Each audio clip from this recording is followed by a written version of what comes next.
오늘 아침에는 산상수훈 말씀을 이제 좀 전해드리려고 하는데요. 이제 산상수훈의 이제 마지막 부분, 마지막 부분에 저희들이 도달했습니다. 그래서 예수님께서 산상수훈을 이제 마무리하면서 세 가지 비유를 이제 해주시는데요. 첫 번째 비유가 두 종류의 문입니다. 두 종류의 문. 우리가 이제 지지난 시간에 우리가 살펴보았고요. 오늘은 이제 두 종류의 나무, 그리고 세 번째 비유는 두 종류의 집에 대해서 이렇게 말씀을 해주셨습니다. 이 세 가지 비유지만 사실은 이제 한 가지 내용을 이제 알려주고 있는 거예요. 한 가지 내용. 그러니까 예수님께서는 한 가지 진리를 알려주시기 위해서 세 방향으로 문과 또 나무와 그리고 집을 통해서 그 내용을 이제 조명해 주시고 있는 이제 말씀이 이제 되겠습니다. 그래서 오늘은 이제 두 종류의 나무 이 내용을 가지고 하나님의 말씀을 전해드리도록 하겠습니다.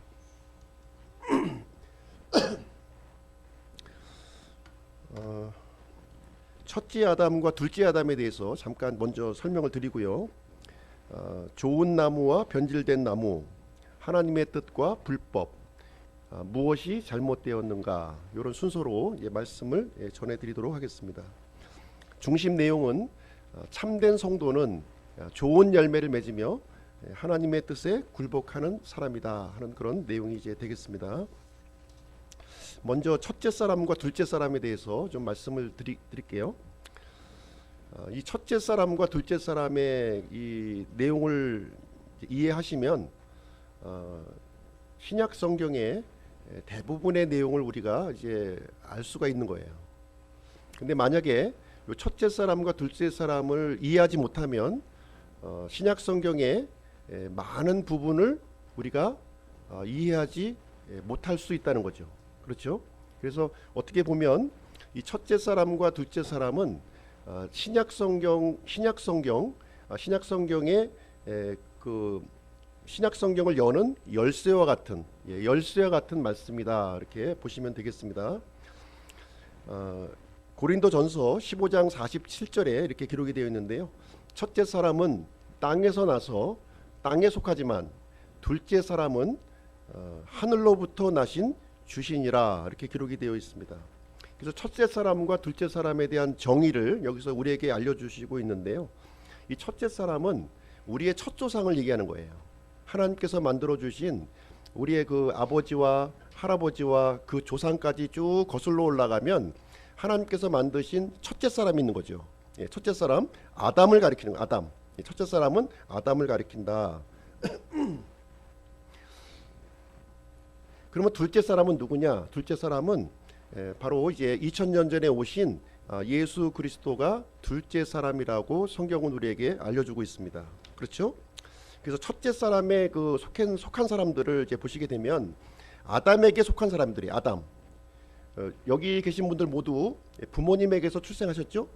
그렇다면 아담에게 속해 있는 거예요. 내가 첫째 사람 아담에게 속해 있는 겁니다. 그리고 죄송합니다. 첫째 사람에게 속한 사람은 또 어떻게 또 묘사를 하고 있냐면 땅에 속한 사람이다, 이렇게 표시하는 거예요. 땅에 속한 사람이라는, 땅에 속한 사람. 그래서 우리 이제 부모에게서 이렇게 출생한 사람들은 내 의지와 상관없이 아담에게 속해 있으며 나는 땅에 속한 사람이라는 거예요. 그래서 결과적으로 어떤 결과를 맺게 되었냐면 죄를 지을 수밖에 없고 죽을 수밖에 없고 하나님의 저주 가운데 놓이게 되었다, 이렇게 성경은 우리에게 알려주시고 있는 거예요. 내 의지와 상관없습니다. 내 의지와 상관없이 이런 현상이 이제 나에게 일어났고요. 그래서 이 땅에 속한 사람들의 이 결말은 영원한 멸망인 거예요. 영원한 멸망을 이제 받게 되어 있습니다. 그런데 이 둘째 사람을 성경에서는 알려주시고 있는 거죠. 하나님께서는 우리가 이제 첫 사람 아담에게 속해서 영원히 멸망하는 것을 원치 않으시는 거죠. 하나님은 좋으신 분이시고 의로우신 분이기 때문에 우리가 멸망치 아니하고 영원한 생명을 갖기를 원하신다는 거예요. 아마 이 가운데 영원한 멸망을 받기를 원하시는 분 없으시겠죠? 한 사람도 아마 영원한 생명을 가지시기를 원하실 겁니다. 그렇다면 그 방법을 오늘 이 아침에 알려드리는 거예요. 둘째 사람에게 속하면 된다는 거죠. 둘째 사람으로 오신 예수 그리스도에게 속하면 이제 첫째 사람에게 있었던 이 저주, 첫째 사람에게 있던 이 죽음에서 우리는 건짐을 받을 수 있다는 거예요. 건짐을 받을 수 있다. 그래서 예수님을 어떻게 표현하고 있냐면 둘째 사람으로 이제 표현하고 있는 거예요. 둘째 사람이라고 하는 것은 둘째 인류입니다. 둘째 인류. 예, 둘째 인류예요. 그래서 하늘에 속한 사람이다. 하늘에 속한 사람이 되는 거예요. 그래서 하나님께서는 의와 생명과 복을 우리에게 허락해 주시는 겁니다. 그렇죠? 누구를 통해서요? 예수 그리스도를 통해서. 그래서 이제 첫째 사람에 속해 있던 이 사람들이 둘째 사람에게 속하기 위해서는 어떻게 해야 되느냐?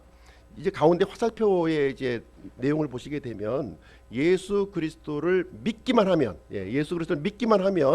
우리는 둘째 사람, 둘째 인류, 하늘에 속한 사람이 될 수가 있고 영원한 생명을 우리가 소유할 수 있다. 이렇게 성경은 우리에게 가르쳐 주고 있는 것입니다. 자, 그러면 영원한 생명을 얻을 수 있는 방법을 알려드릴게요. 이것도 어디서도 안 알려주는 거죠. 우리 교회에서만 오직 가르쳐주는 거예요. 영원한 생명을 어떻게 소유할 수 있는가, 그 내용을 이제 알려드리겠습니다. 영원한 생명이 보입니까? 보이지 않죠. 손으로 잡을 수도 없어요. 예전에 이 진시 황제라고 하는 사람이 있습니다. 진시 황제. 삼국 시대 그 위촉오, 위나라, 총나라, 오나라를 이제 삼국 통일했던 진시 황제가 있어요. 진시 황제. 진시 황제가 영생불사의 약을 이제 찾으려고 우리 이제 대한민국까지 왔다는 거 아닙니까? 그래서 인삼을 이제 가지고 갔는데요. 그러면 진시 황제가 몇 살까지 살았느냐? 50살도 못 살았어요. 50살도 못 살고 죽었습니다. 근데 오늘 진시 황제도 이렇게 얻지 못했던 영생불사의 명약을 제가 좀 얻는 방법을 알려드리도록 하겠습니다. 영생을 어떻게 소유할 수 있느냐? 성경에 답이 있는 거예요. 성경에 이미 요한일서 5장 12절인데요. 요한일서 5장 12절 같이 한번 읽어보겠습니다. 시작. 아들이 있는 자에게는 생명이 있고 하나님의 아들이 없는 자에게는 생명이 없느니라. 여기서 아들, 하나님의 아들은 누구를 얘기하고 있냐면 예수 그리스도를 얘기하고 있는 거예요. 하나님께서 영원한 생명을 감춰놓았는데 어디에 감춰놓았느냐? 예수 그리스도 안에 감춰놓았다는 거예요. 예수 그리스도 안에. 그래서 예수 그리스도를 소유하기만 하면 영원한 생명을 우리가 소유할 수 있다. 이렇게 말씀을 해주고 있는 거죠. 이게 영원한 생명이에요. 여기 이제 잡히지도 않고 보이지도 않는 거예요. 근데 하나님께서 이 영원한 생명을 어디에 감춰놓으셨다고요? 예수 그리스도 안에 감춰놓으셨어요. 이렇게요. 그러면 영원한 생명을 얻기 위해서 어떻게 하면 됩니까? 예수님을 소유하면 되는 거죠. 예수님을. 죄송합니다.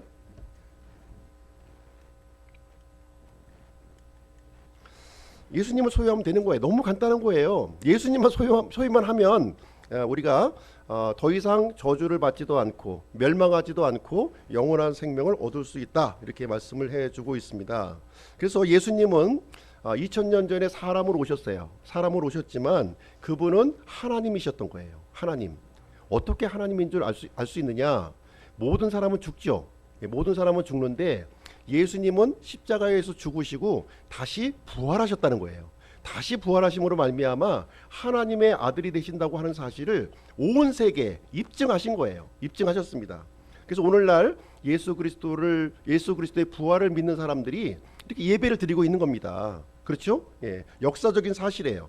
이 부활하신 예수님을 내 마음 속에 나의 하나님으로, 나의 주님으로 받아들이기만 하면 영원한 생명을 얻을 수 있다. 성경은 이렇게 해답을 내려주고 있는 것입니다. 그럼 예수님을 어떻게 받아들이느냐? 그 내용을 좀 설명해 드릴게요. 요한일서 1장 12절에 보시면 예수님을 받아들이는 방법을 또 여기서 또 소개해 주고 있어요. 예수님을 받아들이는 방법. 어떻게 받아들이느냐? 그분을 받아들인 자들, 곧 그분의 이름을 믿는 자들에게는 다 하나님의 아들들이 되는 권능을 그분께서 주셨으니. 그렇죠? 예수 그리스도를 받아들이는 방법을 이제 알려주고 있는데요. 그 방법은 예수 그리스도의 이름을 믿는 거라는 거예요. 예수 그리스도의 이름을 믿으면 하나님께서 우리를 하나님의 아들들이 되는 그 권능을 우리에게 주신다, 이렇게 약속을 해 주신 거예요. 그럼 예수님의 이름을 믿는다고 하는 것은 무슨 얘기냐? 예수님의 이름이라고 하는 것은요, 그 사람의 전 존재를 얘기하고 있는 거죠. 존재입니다. 존재. 그 어떤 사람이 이름을 이제 얘기하면 그 이름에는 그 사람의 그 이 성품과 또 그 사람의 그 이 업적, 이런 것을 다 포괄하는 내용이 되는 거예요. 이름이. 그래서 예수님의 이름을 믿는다고 하는 것은 예수님의 그 성품과 예수님이 어떤 분이신가 하는 것과 예수님이 어떤 일을 하셨는가, 이것을 우리가 이제 믿는 것을 얘기합니다. 그래서 예수님은 어떤 분이시냐? 예수님은 원래 보이지 않는 하나님이셨어요. 보이지 않는 하나님이셨는데 보이는 하나님으로 오셨다는 거예요. 바로 그것이 성육신입니다. 성육신. 사람의 몸을 입고 이 땅에 오셨지만 그분의 실체는 영원하신 하나님이시라는 거죠. 그분께서 어떤 일을 하셨냐면 십자가에서 죽으신 거예요. 십자가에서 자신의 죄 때문에 죽은 것이 아니라, 자신의 죄 때문에 죽은 것이 아니에요. 예수님의 죽으심은 모든 인류의 죄를 대신해서 십자가에서 죽으신 거예요. 그렇죠? 죽으시고, 죽으셨을 뿐만 아니라 다시 3일 만에 부활하셨다는 거죠. 부활하셨고요. 그리고 하늘로 승천하셨어요. 바로 그분이 우리의 유일한 구원자 되심을 믿는 거예요. 그렇죠? 그렇게 믿기만 하면 이제 우리는 이제 하나님의 자녀가 될 수 있고, 이 영적으로 새로운 이 창조물이 된다고 우리에게 말씀을 해주고 있습니다. 우리가 예수님을 믿기 전에는요, 우리 몸이 마귀의 거처예요. 마귀의 거처로 우리가 내어준 거예요. 그러나 예수님을 우리가 믿고 난 이후에는 이 나의 몸이 하나님의 거처로 이제 바뀌어지는 겁니다. 그러니까 이제 더 이상 나는 마귀의 거처로 나를 내어주지 아니하고 하나님의 거처로 내어드리겠습니다.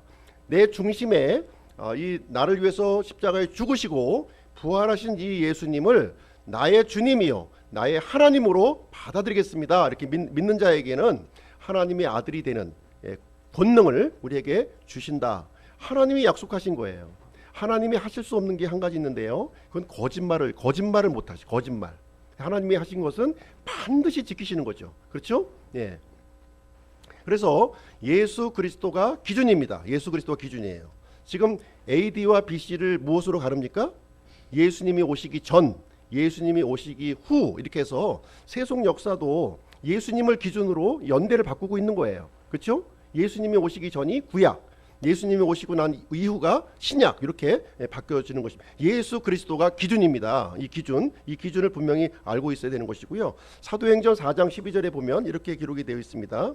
다른 사람 안에는 구원이 없나니 하늘 아래에서 우리를 구원할 다른 어떤 이름도 주께서 사람들 가운데 주지 아니하셨느니라. 여기 보시면 하나님께서 어떤 다른 이름도 우리에게 주신 일이 없다는 거예요. 어떤 이름만 주셨어요? 예수 그리스도만 받기 위해서는 예수 그리스도 한 분 외에는 다른 이름을 주시지 않았다. 석가도 아니고요, 공자도 아니고요, 마호메트도 안 되는 거예요. 하나님께서 인정하신 구원자는 오직 한 분, 예수 그리스도 한 분이시라고 이렇게 말씀해주고 있습니다. 요한복음 14장 6절, 내가 곧 길이요 진리요 생명이니 나를 통하지 않고서는 아무도 아버지께 오지 못하느니라. 예수님이 하신 말씀인데요, 만약에 예수님의 하신 말씀이 거짓말이라면 예수님은 시대의 사기꾼이죠. 그렇죠?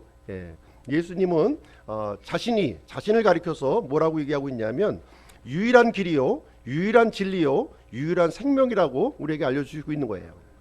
하나님께로 갈 수 있는 유일한 구원자가 되심을 여기서 분명하게 말씀해 주고 있고요. 이 사실을 알고 이분, 나를 위해서 십자가에 죽으시고 부활하신 이분을 내가 받아들이기만 하면, 나의 하나님으로 나의 주인으로 받아들이기만 하면 구원을 주시고 영생불사, 이 명약을 우리에게 허락하시겠다, 이렇게 약속을 해주신 거예요. 이것을 받아들이는 지혜가 우리에게 있기를 바랍니다. 자, 두 종류의 사람이 있어요. 이 세상 많은 그 80억의 지금 인구가 지금 있지만 두 종류의 사람으로 지금 이제 분류를 할 수가 있는 거예요. 어떻게 분류합니까? 예수 그리스도가 기준이기 때문에 예수님의 생명이 있는 사람, 예수님의 생명이 없는 사람, 이렇게 나눠지는 거예요. 그렇죠? 모든 인류는. 그래서 오늘 이제 그 산상수훈 마지막 부분을 이제 제가 이제 말씀드리면서 예수님의 생명이 없는 사람들, 예수님의 생명이 없는 사람들은 어떤 사람들이냐? 넓은 문을 통과한 사람이라는 거예요. 넓은 문. 이 넓은 문이라고 하는 건 무슨 얘기냐면 첫사람 아담으로부터 이렇게 출생한 사람들이라는 거예요. 예. 그 사람들은 넓은 문을 통과한 사람들이에요. 그리고 넓은 길을 가는 사람, 넓은 길. 이 넓은 길이라고 하는 것은 무슨 얘기냐면 내가 주인이 되어서 살아가는 거예요. 예. 내가 주인이 되어 살아가는 이 삶이 넓은 길. 세상 사람들이 다 가는 길입니다. 내가 주인이 되어서 살아가는 거예요. 그리고 예수님의 생명이 없는 사람들이 바로 변질된 나무라는 거예요. 변질된 나무이다. 그리고 모래 위에 지은 집과 같다. 이렇게 예수님은 말씀하고 있는 것입니다. 반면에 예수님의 생명이 있는 사람들은 어떤 사람이냐? 좁은 문을 통과한 사람이에요. 좁은 문. 왜 좁은 문일까요? 이 좁은 문은 예수님을 유일한 구원자로 믿어야 돼요. 여러 신 중에 하나가 아니라 유일한 구원자로 믿어야 되기 때문에 좁은 문인 거예요. 요 문을 통과해야만 우리가 예수님의 생명을 우리가 소유할 수가 있는 것입니다. 그리고 좁은 길이란 무엇이냐? 좁은 길. 좁은 문을 통과했다면 좁은 길을 가야 되겠죠? 이 좁은 길은 자기 십자가를 지고 가는 길이에요. 자기 십자가. 우리는 예수님이 지신 십자가를 질 필요는 없어요. 그러나 나에게 부여되어 있는 이 십자가를 지고 주님을 따라가는 것입니다. 그래서 예수님의 생명을 소유한 사람은 좋은 나무라는 거예요. 좋은 나무. 지금 산상수훈에서 예수님이 나무 얘기하는 거 아니에요. 나무 얘기하는 것이 아니라 사람 얘기하는 사람. 나무를 사람으로 이렇게 비유해서 지금 이제 하시는 말씀이 되겠습니다. 그리고 반석 위에 지은 집이라는 것이죠. 반석 위에. 예수님의 생명을 가지고 있는 사람은 반석 위에 지은 집과 같이 하나님의 그 진노의 심판이 떨어질 때 무너지지 않고 견고하게 서 있다 하는 것을 우리에게 알려주시고 있는 것입니다. 자, 그럼 우리 산상수훈 오늘 이제 두 종류의 나무에 대해서 같이 이제 이 내용을 본문의 내용을 살펴보도록 하겠습니다. 좋은 나무와 변질된 나무가 있다는 거예요. 이거 무슨 얘기냐면 좋은 사람과 이렇게 변질된 사람이 있다는 것이죠. 그 얘기를 하는 겁니다. 15절 말씀 보겠습니다. 15절. 거짓 대언자들을 조심하라. 그들은 양의 옷을 입고 너희에게 오지만 속은 약탈하는 일이니라. 여기 이제 보시면 거짓 대언자가 나와요. 거짓 대언자. 이 거짓 대언자가 이제 누구냐면 바로 회방꾼입니다. 회방꾼. 이 예수님의 생명을 얻지 못하도록 방해하는 존재가 있다는 거죠. 방해하는 존재. 이 방해하는 존재가 있는데 어떤 모습으로 우리에게 다가오느냐? 양의 옷을 입고 다가온다는 거예요. 겉으로 볼 때에는 이렇게 뿔 달리고 이게 그 뒤에 꼬랑지 달리고 이렇게 우리에게 오는 것이 아니라 굉장히 친근한 모습으로 다정한 모습으로 우리에게 다가온다는 것입니다. 고린도후서 4장 11절에 보시게 되면 사탄도 이렇게 빛의 천사로 우리에게 이제 다가온다고 말하고 있습니다. 그런데 그 속의 내용을 이렇게 보니까 속의 내용은 어떤 모습이에요? 약탈하는 일이라는 거예요. 약탈하는 일인데 겉모양은 양의 모습을 이렇게 모습을 이제 하고 있는 것입니다. 이 사람은 어떤 사람들이냐면 하나님의 말씀을 들고 저처럼 하나님의 말씀을 들고 이렇게 설교하는 사람이라는 거예요. 예. 하나님의 말씀을 가르치고 설교하는 사람이 바로 이 거짓 대언자라고 지금 여기서 얘기해주고 있는 것입니다. 이 사람들은 어떤 사람들이냐면 하나님의 말씀을 이용해서요 다른 의도를 가지고 있는 거예요. 하나님의 목적을 갖고 있는 것이 아니라 다른 그 속내를 이제 갖고 있다는 것입니다. 이 개혁성경을 보시게 되면 이 개혁성경 일반 교회에서 사용하는 이 개혁성경은 하나님의 말씀을 다수 포함하고 있습니다. 그렇죠? 그래서 개혁성경을 통해서도 우리가 구원을 받을 수가 있어요. 하나님의 말씀이 포함되어 있기 때문에. 그러나 좀 일정 부분 빠진 부분도 있고요. 이렇게 좀 바뀌어진 부분도 있는 것이죠. 그런데 킹제임스 성경은 완전한 하나님의 말씀이라는 거예요. 우리가 구원받고 하나님의 사람으로 이렇게 올바르게 성장하기 위해서는 개역 성경으로는 좀 부족한 거예요. 개역 성경으로는. 그래서 킹제임스 성경 완전한, 우리가 이제 아이를 키울 때도 어떻게 키웁니까? 좋은 음식, 영양분이 이렇게 충분히 이제 포함되는 음식을 먹었을 때 아이들이 잘 성장하잖아요. 그렇죠? 그러나 이제 아이들에게 좀 그 영양가가 좀 부족한 것, 좀 이제 결핍된 것을 이제 먹여주면 이게 잘 성장할 수가 없는 거예요. 그와 같은 차이를 여기서 이제 갖고 있는 것입니다. 자, 나무와 열매의 관계를 한번 좀 보실 텐데요. 나무와 열매의 관계, 나무의 열매를 보시게 되면 나무는 이제 사람이라고 말씀드렸어요. 나무는 이제 사람이고 열매는 그 사람의 삶을 얘기하고 있는 거예요. 삶. 우리가 이 그 사람과 그 삶을 우리가 이제 구분하시면 안 되는 거예요. 구분하시면 안 돼. 영어로도 이것을 이제 동일한 단어로 씁니다. life라고 씁니다. life는 생명이라고도 번역할 수 있고요. 또 삶으로도 번역할 수 있는 거예요. 그래서 생명과 삶이라고 하는 것은 이게 붙어 있는 거예요. 따로 이제 구분된 게 아니라는 겁니다. 같이 붙어 있는 거예요. 마치 나무와 열매도 이렇게 불가분의 관계로 이렇게 붙어 있다는 거예요. 나무 따로 열매 따로가 아니라는 거예요. 나무 따로가 아니다. 그래서 예수님께서 그 얘기를 이제 해주고 있는 것입니다. 그 사람의 삶을 보면 그 사람이 어떤 존재인지 우리가 분별을 할 수 있다는 거예요. 그 열매를 잘 유심해서 보라고 하는 것이죠. 16절 말씀을 보시게 되면 너희가 그들의 열매로 그들을 알리니 사람들이 가시나무에서 포도를 또는 엉겅퀴에서 무화과를 거둘 수 있겠느냐. 이게 불가능하죠. 포도의 가시나무에서 어떻게 포도를 우리가 얻을 수가 있고 엉겅퀴에서 무화과를 얻을 수 있겠습니까? 불가능하다는 거예요. 그래서 거짓 대언자들은 그들의 삶을 보면, 그들의 열매를 보게 되면 분명하게 분별할 수 있다, 이렇게 말씀을 해주고 있습니다. 그래서 우리가 갖고 있는 이 믿음, 우리 믿음을 보시게 되면 마치 우리가 착각을 하는 경우가 있는데요. 내가 알고 있는 이 지식이 믿음인 줄 착각하는 거예요. 지식이 믿음이 아닙니다. 지식이 믿음이 아니에요.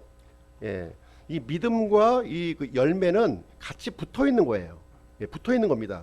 그래서 참된 믿음은 무엇이냐? 내가 알고 또 믿고 실행하는 것까지를 얘기하는 거예요. 우리가 음식물을 먹을 때 예전에 이제 로마 이제 사람들 보게 되면 어떤 내용이 있냐면 맛있는 음식을 먹는 거예요. 맛있는 음식을 먹는데 계속해서 먹고 싶은 거죠. 계속해서. 근데 이게 배가 불러가지고 더 못 먹는 거예요. 그러니까 어떤 일을 이제 벌이냐면 이 사람들이 실에다가 비닐을 이렇게 이제 묶어가지고 윗속에 집어넣는 거예요. 윗속에 집어넣어서 먹습니다. 막 먹어요. 먹고서 그 다음에 이제 화장실에 가서 이 실을 끄집어내요. 이렇게 끄집어내면은 이제 그 속에 있는 거를 이제 밖으로 배출시키는 거죠. 그리고 와서 또 먹는 거예요. 또 먹는 거예요. 이것은 진정한 믿음이 아니라는 거예요. 진정한 믿음이 아닙니다. 진정한 믿음은 내가 음식물을 먹고 소화시키고 그것을 에너지로 이렇게 활용을 해서 움직이는 것까지를 얘기하는 거예요. 움직이는 것까지. 아니 움직이려고 먹는 거지 먹기 위해서 먹는 게 아니잖아요. 그렇죠? 그래서 우리가 올바른 영적 지도자를 어떻게 분별할 것인가 하는 걸 보겠습니다. 올바른 영적 지도자를 분별하는 방법은 하나님께서 사람을 이렇게 시험하시는 세 가지 방법이 있어요. 세 가지 방법이 있는데 시간과 번영과 역정입니다. 이 세 가지를 통해서 이렇게 하나님은 사람을 분별하신다는 거예요. 어떻게 분별하시냐면 일정한 시간을 두고 지켜보시면 돼요. 일정한 시간을 지켜보았을 때 그분의 성품이 이렇게 하나님의 성품으로 이렇게 점점 더 이렇게 발전되고 있느냐 하는 것을 보셔야 되는 거예요. 1년, 2년은 숨길 수 있어요. 사람들은 얼마든지 숨깁니다. 그런데 5년, 10년은 속이지 못해요. 그래서 5년 전과 10년 후 이렇게 딱 비교를 해서 보게 되면 그분의 성품이 예전에 가졌던 이 성품과 지금 10년 후에 가졌던 성품이 예수님의 성품으로 얼마큼 더 발전되었는가, 요걸 지켜보면 올바른 사람인지 거짓된 사람인지 우리가 분별할 수가 있다는 거예요. 그리고 이 번영을 통해서 하나님은 시험하시는데요. 이게 잘 되게 해주시는 거예요. 하나님께서 잘 되게 해주셔요. 사업도 잘 되게 하고 뭐 이렇게 돈도 많이 벌게 하고 좋은 집도 이렇게 갖게 하는 거예요. 그렇게 했을 때 하나님께서는 그 사람의 마음을 보시는 거죠. 예, 그 사람이 그것을 통해서 내가 이렇게 능력이 있어서, 내가 이렇게 똑똑해서, 내가 이렇게 잘했지, 이렇게 교만한 마음을 가지게 되면 그 사람은 거짓된 사람이라는 거예요. 거짓된 사람으로 판명이 되는 겁니다. 또 한 가지는 역경입니다. 하나님께 또 고난을 주시는 거예요. 하는 일도 안 되고 이게 잘 안 돼. 이랬을 때 그때 그 마음 속에 진실된 믿음이 이렇게 드러나는 것을 우리가 이제 볼 수 있다는 것입니다. 그래서 하나님께서는 이 세 가지 이 분별하는 이 도구를 가지시고 성품이 이렇게 변화되는지, 하나님께 영광을 돌리고 있는지, 순종하는 사람이신지를 볼 수가 있는 것이고요. 사람도 볼 수 있다는 거예요. 사람도 이렇게 잘 지켜보시면 볼 수 있다는 것입니다. 그러면 어떻게 좋은 사람이 될 수 있느냐, 어떻게 좋은 나무가 될 수 있느냐 하는 것을 보겠습니다. 어떻게 사람은요 좋은 나무가 될 수 없어요. 이 사람은 모두가 다 이 변질된 나무입니다. 변질된 나무예요. 여기 이제 요한복음 1장 13절에 보시면 그 내용이 이제 기록되어 있는데요. 이들은 혈통이나 육신의 뜻이나 사람의 뜻에서 태어나지 아니하고 하나님에게서 태어났느니라. 이것은 무슨 얘기냐면요, 우리가 하나님의 아들들이 되고 영원한 생명을 얻는 것은 사람의 노력으로 안 된다는 거예요. 종교로도 안 되고 선행으로도 안 되고 이렇게 많이 배워서 되는 것이 아니라는 거예요. 또 좋은 가문에서 또 믿는 부모님한테 태어난다고 해서 내가 구원받는 것이 아니다 하는 것을 얘기해주고 있어요. 어떻게 해야지 이제 우리가 좋은 나무가 될 수 있느냐? 사람의 힘으로는 안 되고 하나님에게서 태어나야 된다는 거예요. 무슨 얘기냐면 하나님의 능력으로 태어나야 되는 거죠. 하나님의 권능으로 이제 우리가 새로 태어난다 하는 것입니다. 그래서 이것을 우리가 믿을 때, 예수 그리스도를 나의 주요 나의 하나님을 믿을 때 하나님의 권능이 역사하셔서 나를 하나님의 아들로 영원한 생명을 우리에게 부여해 주신다 하는 말씀이 이제 되겠습니다. 그래서 이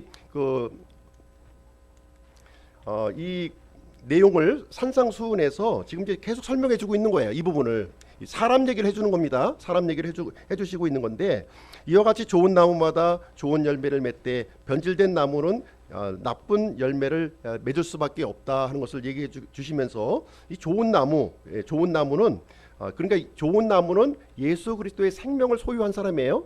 하나님의 권능으로 이 사람이 바로 참 대언자고 참 성도고 예수님의 생명을 소유하고 있는 사람이고 예수님의 열매를 이렇게 맺을 수 있게 된다는 거예요.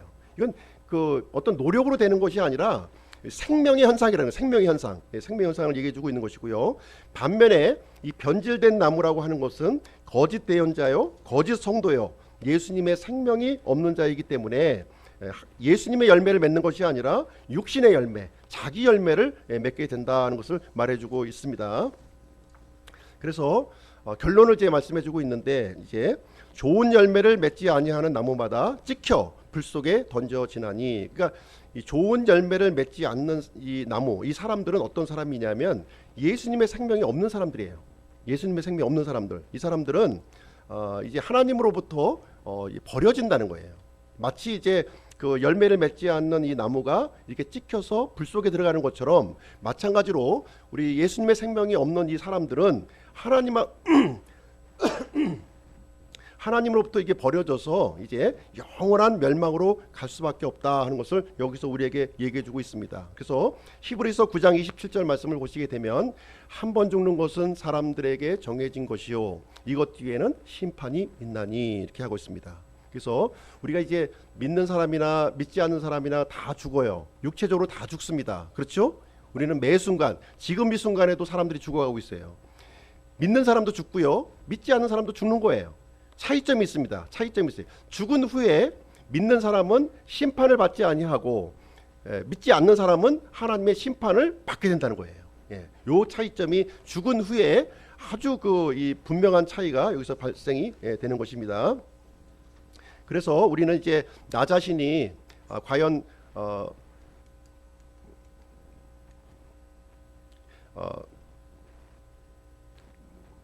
그래서 나 자신이 이 예수님의 생명이 있는지 예수님의 생명이 없는지 이렇게 스스로 우리가 분별을 할 수 있어야 되는 거예요. 분별을. 그래서 열매로 이제 판별이 되기 때문에요. 우리가 열매를 맺어야만 우리가 구원받는다 이렇게 했을 때는 또 혹시 행위 구원 얘기하는 거 아니야? 이렇게 얘기할 수가 있다는 거예요. 그렇지 않다는 거죠. 구원은 믿음으로 받습니다. 구원은 믿음으로 받아요. 그러나 구원 받은 것은 무엇을 통해서 분별할 수 있어요? 열매를 통해서 분별한다는 거예요. 구원 받은 사람이라면 반드시 열매를 맺을 수밖에 없다는 것을 우리에게 알려주고 있습니다. 그래서 구원과 열매는 마치 생명과 삶이 분리될 수 없는 것처럼 구원과 열매는 분리되는 것이 아니라는 것을 분명하게 알려주고 있습니다. 그래서 하나님께서 우리를 이제 구원해 주신 목적이 있어요. 구원해 주신 목적이 뭡니까? 구원받고 나서 이제 내가 내 마음대로 내 방식대로 살라고 구원해 주신 것이 아니라는 거예요.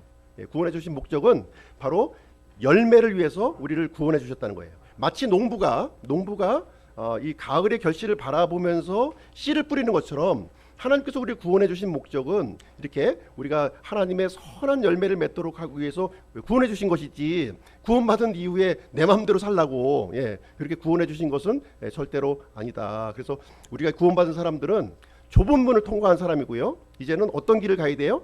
이제 넓은 길을 가는 것이 아니에요. 이제 넓은 길 가시면 안 돼. 그것은 이제 그 멸망으로 가는 사람들이 넓은 길로 가는 것이기 때문에 우린 좁은 길을 선택해야 되는 겁니다. 좁은 길은 바로 자기 십자가를 지고 예수님을 따라가는 길이라고 하는 사실을 여기서 예수님께서 알려주고 있습니다.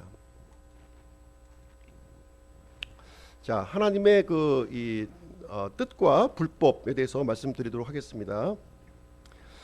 21절 말씀인데요. 21절 내게 주여 주여 하고 말하는 자가 다 하늘의 왕국에 들어가지는 아니하고 오직 하늘에 계신 내 아버지의 뜻을 행하는 자라야 들어가리라.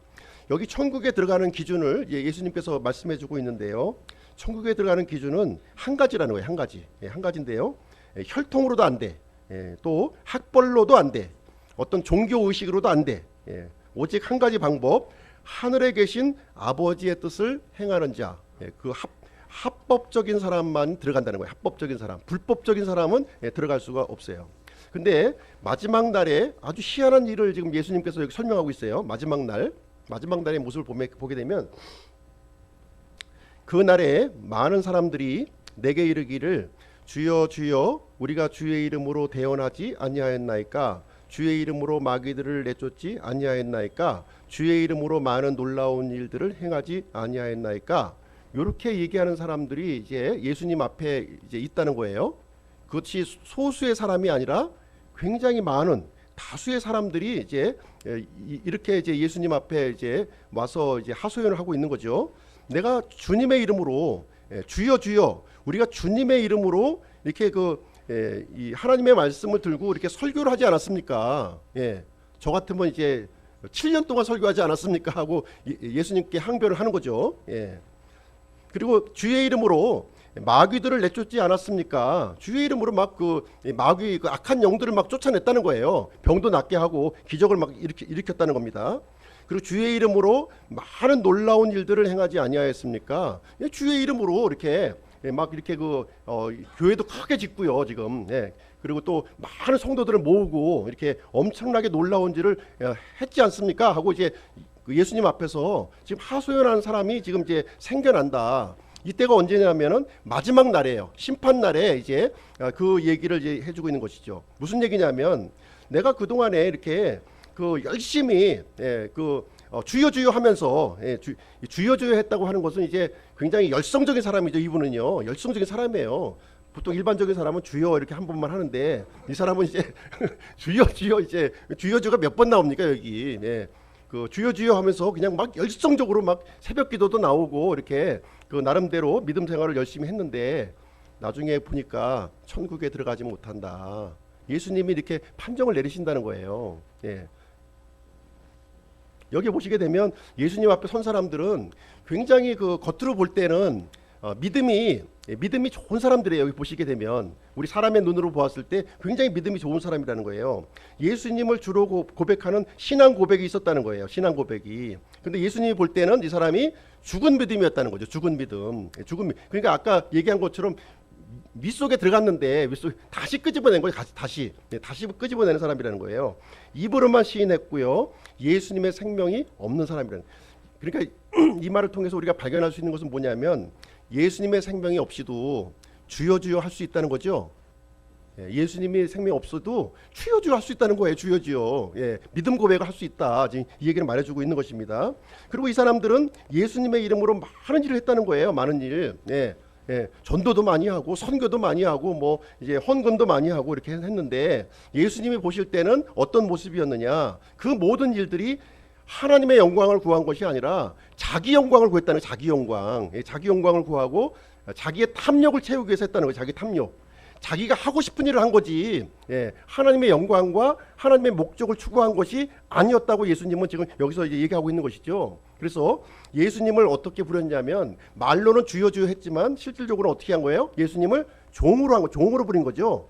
예수님을 이용해서 자신의 영광, 자신의 탐욕을 채우려고 했던 사람이다. 지금 이게 예수님은 여기서 분명하게 판결을 내리고 계시는 거예요. 그리고 이 사람들은 사람들로부터 많은 인정을 받았을 거예요. 그렇죠? 이렇게 열성 있는 사람들이 사람이 인정하지 않겠습니까? 인정하죠. 새벽부터 나와가지고 밤늦게까지 이렇게 주여 주여 부르고 있는데 당연히 인정할 거예요. 그렇지만 예수님으로부터는 인정받지 못했다는 거죠. 그게 이중적이었고 위선적인 그런 모습으로 그동안에 살아왔다 하는 것을 말씀해주고 있는 것입니다. 천국에 들어가기 위해서는 단 한 가지예요. 지금 여기 하나님의 뜻대로 행해야 된다. 하나님의 뜻대로, 하나님이 정한 방식대로 이제 들어가야 되는 것이지 내가 정한 방식으로, 내 방식으로 들어가는 것이 아니라는 것이죠. 그래서 하나님의 뜻대로 행한다고 하는 것은 무슨 얘기냐면 하나님을 목적으로 삼아야 된다는 거예요. 하나님을 목적, 하나님의 목적. 그러니까 하나님의 마음과 하나님의 생각과 하나님의 의지와 하나님의 영광에 일치를 시켜야 되는 것이지 하나님을 나에게 일치시키면 안 되는 거예요. 그건 거꾸로 된 거죠. 거꾸로. 거꾸로 된 겁니다. 그리고 자기를 부인해야 되는 거예요.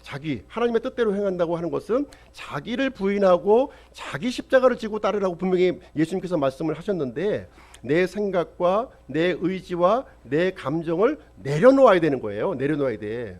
이거를 발전시키시면 안 되는 거예요. 하나님의 뜻 앞에 내가 겸손하게 나의 생각과 의지와 감정을 내려놓는 것이 하나님의 뜻대로 행하는 사람이다. 이렇게 얘기하고 있습니다. 자, 그러면 무엇이 잘못되었는지 한번 보도록 할게요. 이 사람들에게 이 잘못된 것이 있는데 분명한데 무엇이 잘못되었는가? 예수님께서 이제 23절의 마지막에 이렇게 이제 표현을 합니다.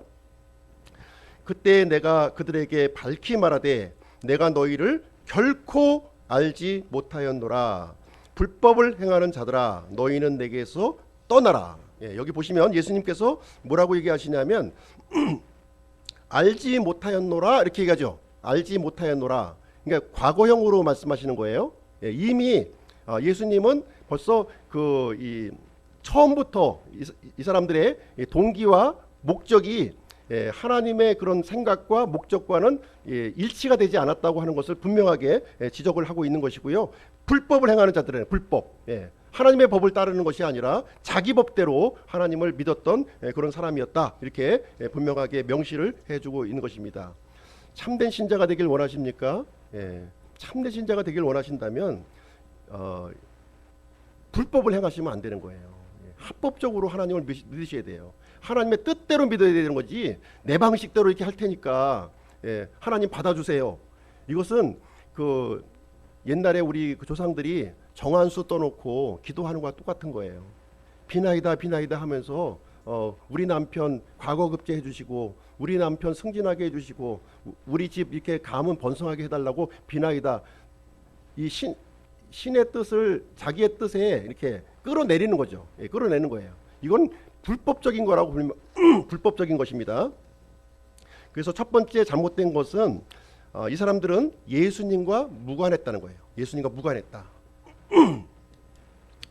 자, 23절에 이렇게 말씀하셨어요. 내가 너희를 결코 알지 못하였노라 이렇게 하죠. 여기서 이제 성경에서 이 안다라는 표현이 나오는데 안다라고 하는 표현은 이 지식적으로 아는 것을 얘기하는 거 아니에요.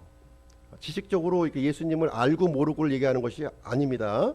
지적으로 아는 것이 아니라 이 안다라고 하는 그 말이 나왔을 때는 성경에서 이 관계적으로 아는 것이구나 이렇게 이해를 하셔야 됩니다.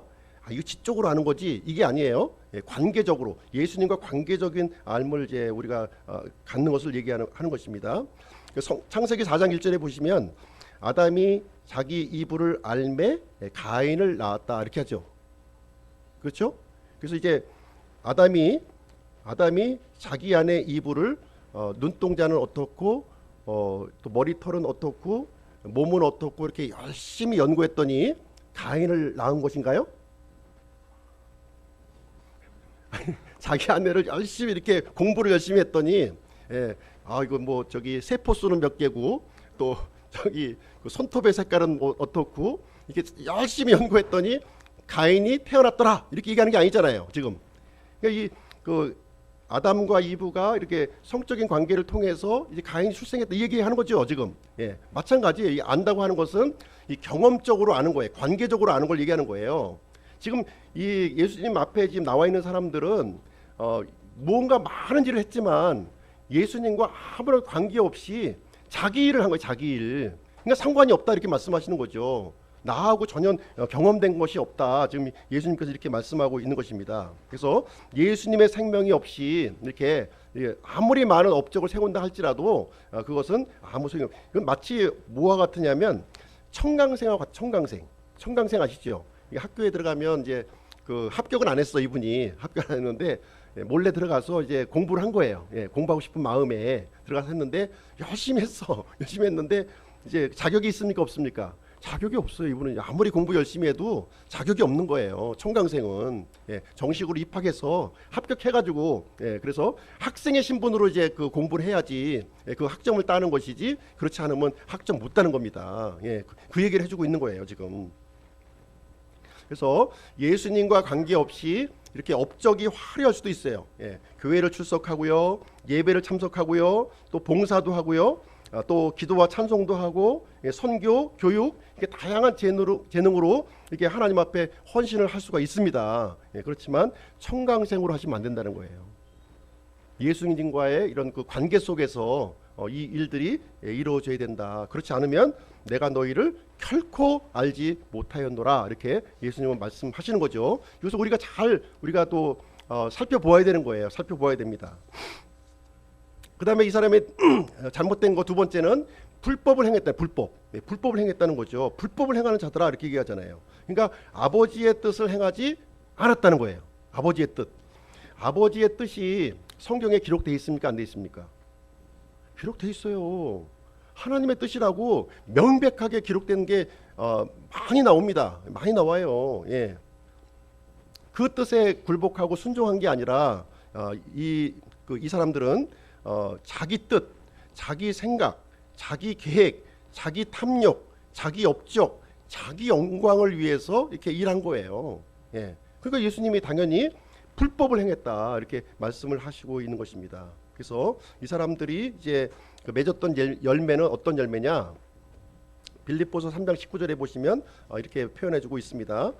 그들의 마지막은 파멸이요, 그들의 하나님은 그들의 배요, 그들의 영광은 그들의 수치스러운 일에 있고 그들은 땅의 일들을 생각하느니라. 그렇죠? 여기 보시면 이 거짓 대언자, 거짓 신자들은 관심이 어디에 있어요? 관심이 땅의 일에 관심이 땅의 일에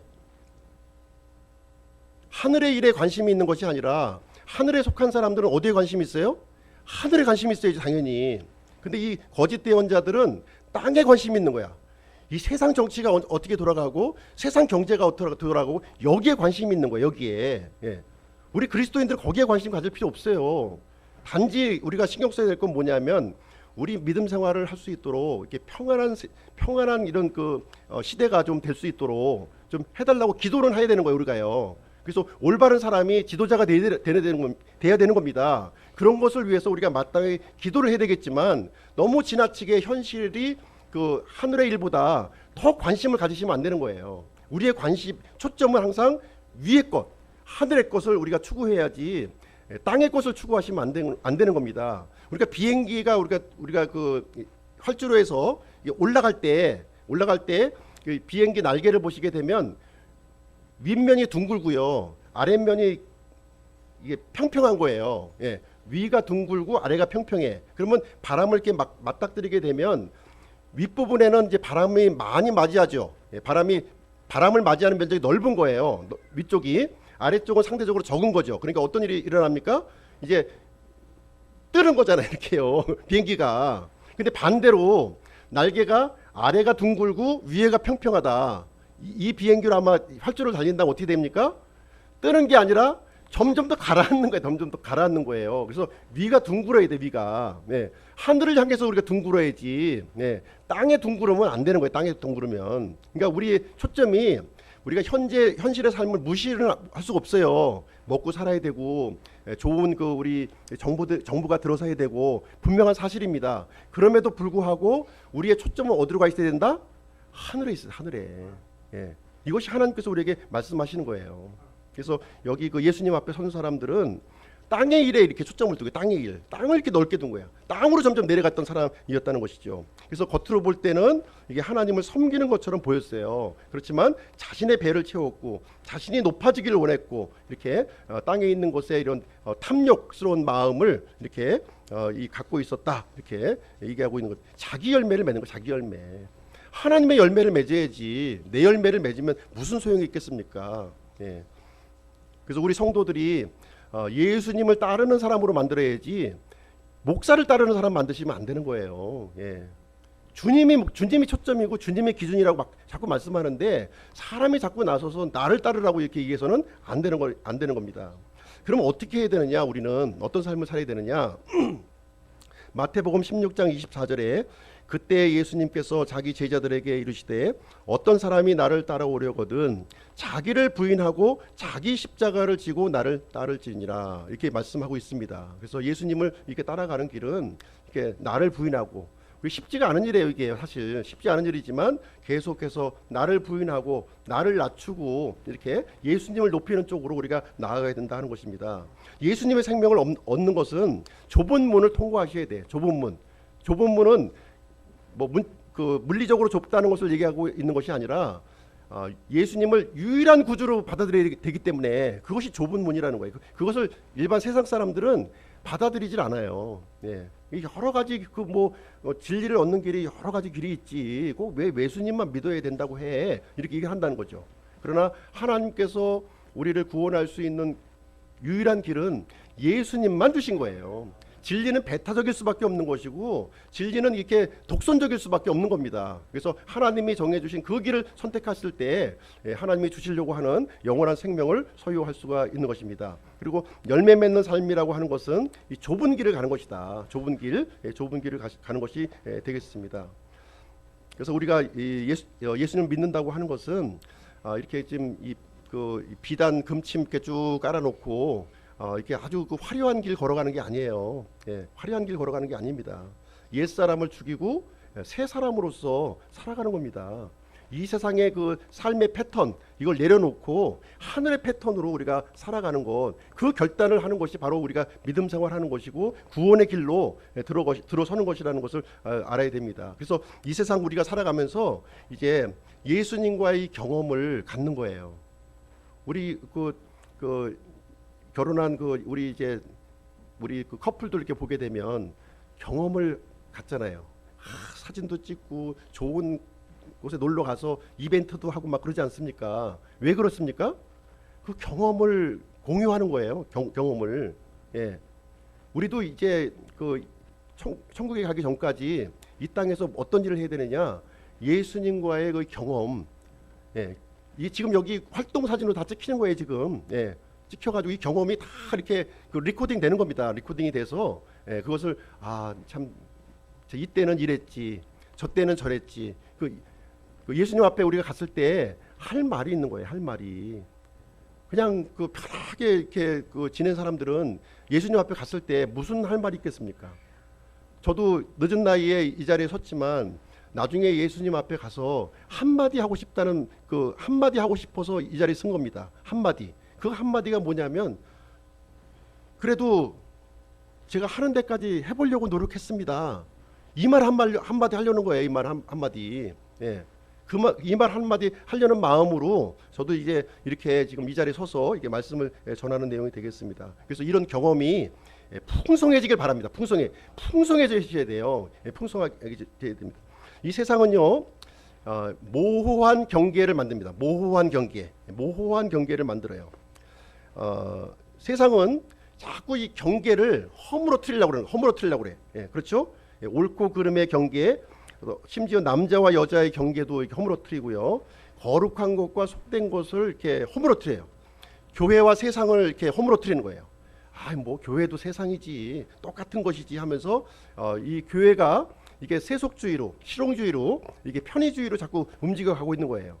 이 세상의 이 거대한 물결을 우리 교회는 허용해서는 안 되는 거예요. 거부해야 됩니다. 이 경계를 분명하게 해야 돼요. 모호하게 이렇게 태도를 취하게 되면 이 교회는 이 부패하게 되고 세속화하게 되고 결국은 몰락할 수밖에 없고, 예수님 앞에 갔을 때 불법을 행하는 자들아 나를 떠나라 이런 말을 들을 수밖에 없다고 하는 사실을 오늘 이 아침 시간에 분명하게 우리가 가져야 될 줄로 생각을 합니다.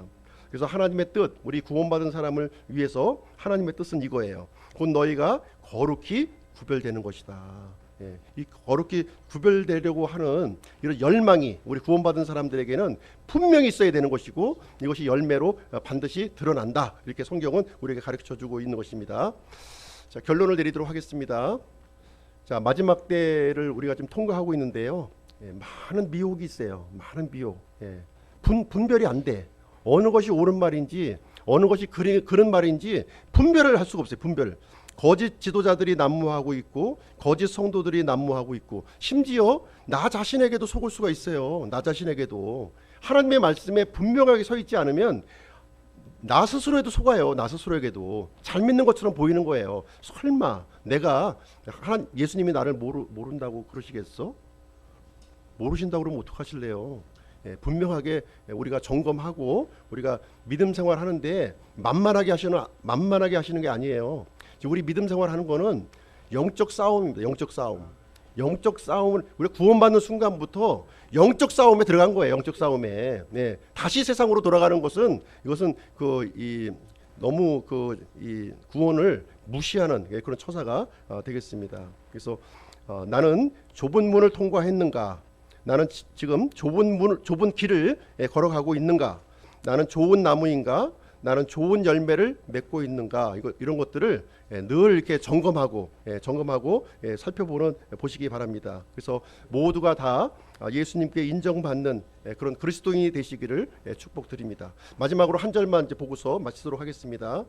문을 두드리는 예수님, 보라, 내가 문 앞에 서서 두드리노니 누구든지 내 음성을 듣고 문을 열면 내가 그에게 들어가 그와 함께 만찬을 먹고 그는 나와 함께 먹으리라. 그래서 예수님이 여기 문에서 이제 문을 두드리는 모습이 이제 그림에 나와 있죠. 근데 이 문의 특징이 있어요. 여기 보시게 되면 문고리가 없는 거야. 이 문에는 문고리가 없어요. 안에서 열어줘야 돼. 안에서 열지 않으면 열릴 수가 없는 거예요. 이 문은 바로 이제 우리 마음의 문을 얘기하고 있는 거죠. 마음의 문. 우리 마음의 문을 열고 예수님이 지금 이 순간 우리의 마음 문을 두드리고 있는 거예요. 십자가에서 죽으시고 이 부활하신 예수님께서 지금 우리와 지금 함께 계시고 있는 거예요. 함께 계셔서 우리 마음 문을 두들고 계시는 거예요. 들어가고 싶다고. 어떻게 해야 됩니까? 예수님은 열고 들어오실 수가 없어요. 내가 문을 열어야 돼. 내가 문을 열고, 이 예수님, 내가 지금까지는 마귀의 거처로 지금 살았지만 이제 하나님의 거처로 나 자신을 드리겠습니다. 이제 예수님을 나의 하나님, 나의 주인으로 모시면서 내가 일생을 살아가겠습니다 하는 이 결단이 우리에게 있어야 된다는 거예요. 이 경험이 있으셔야 돼. 이 경험이. 이것부터 시작이 되는 겁니다. 그 다음부터 좁은 길을 걸어가시는 거예요. 무슨 얘기인지 아시겠죠? 그래서 이 시간에 혹시 예수님을 내가 마음속에 아직도 모셔드리지 못한 사람이 있다면 분명하게 말씀드렸어요. 예수님이 기준이 되시고 예수님의 생명이 없는 사람들은 이제 영원한 멸망에 갈 수밖에 없다고 하는 사실을 말씀드렸습니다. 그러나 예수님을 받아들이면 영원한 생명을 우리가 소유하게 되는 것이고, 이 천국의 풍성한 것들을 우리가 함께 누려 나갈 수 있다, 이렇게 말씀해 주고 있습니다. 내가 결정하지 않으면 안 돼. 내가 결정을 해서 마음을 부드럽게 하고 마음을 낮추고, 이 좋으신 하나님, 이 온 세상을 창조하신 하나님을 나의 아버지, 나의 하나님으로 섬기는 삶을 우리가 살아가는 결단이 이 아침 시간에 있기를 바랍니다. 이 시간 이 말씀 우리가 기억하면서 잠시 이제 기도하는 시간을 좀 갖도록 하겠습니다. 잠깐 눈을 감으시고요. 하나님 앞에